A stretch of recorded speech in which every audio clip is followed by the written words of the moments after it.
Om Swastiastu.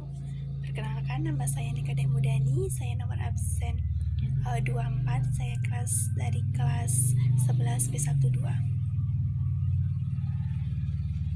Di sini saya akan mempresentasikan tentang konsep kesehatan reproduksi.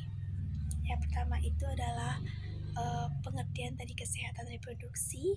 Yang pertama itu menurut dari WHO, di mana kesehatan reproduksi merupakan suatu keadaan kesejahteraan fisik, mental, dan sosial yang utuh, bukan hanya bebas dari penyakit atau kecacatan dalam segala aspek yang berhubungan dengan sistem reproduksi, fungsi, serta prosesnya. Yang kedua, menurut BKKBN, adalah kesehatan reproduksi adalah suatu keadaan sehat mental, fisik, dan sejahtera sosial secara utuh, semua hal yang berhubungan dengan sistem dan fungsi serta proses, hanya bukan karena kondisi yang bebas dari penyakit dan kecacatan, serta dibentuk berdasarkan atas perkawinan yang sah dan bertakwa kepada Tuhan Yang Maha Esa, dan spiritual memiliki hubungan yang serasi, selaras, seimbang antara anggota keluarga dan keluarga dalam masyarakat lingkungan. Yang kedua adalah tujuan kesehatan reproduksi. Ada tujuan umum dan tujuan khusus. Yang tujuan umum memberikan pelayanan kesehatan reproduksi dan memprinsip kepada perempuan, termasuk kehidupan seksual dan hak-hak reproduksi perempuan, sehingga dapat meningkatkan kemandirian perempuan dalam mengatur fungsi dan proses reproduksinya dalam yang pada akhirnya dapat membawa pada peningkatan kualitas kehidupannya. Yang kedua itu adalah tujuan khususnya, yang meningkatkan kemandirian perempuan khususnya dalam peranan dan fungsi reproduksinya.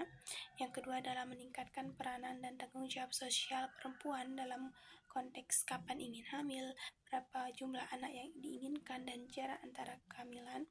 Yang ketiga adalah meningkatkan peranan dan tanggung jawab sosial laki-laki. Yang keempat, menciptakan dukungan laki-laki dan membuat keputusan, mencari informasi dan pelayanan yang memenuhi kebutuhan kesehatan reproduksi. Yang ketiga adalah sarana kesehatan reproduksi seperti yang di atas. Selanjutnya adalah ruang lingkup kesehatan reproduksi. Secara luas, ruang lingkup kesehatan reproduksi meliputi sekitar 7. Yang pertama adalah kesehatan ibu dan bayi baru lahir, perkembangan organ-organ reproduksi sejak dalam kandungan bayi remaja. Yang kedua adalah pencegahan dan penanggulangan infeksi saluran reproduksi termasuk PMS atau HIV atau AIDS. Dan yang ketiga, pencegahan dan penanggulangan komplikasi aborsi 1.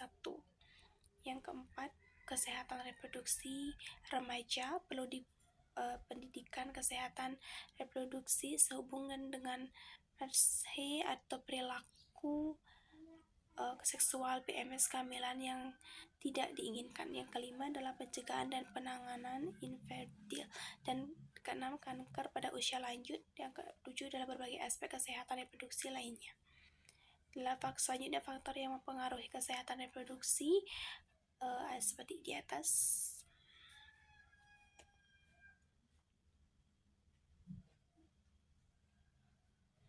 Sekian presentasi dari saya.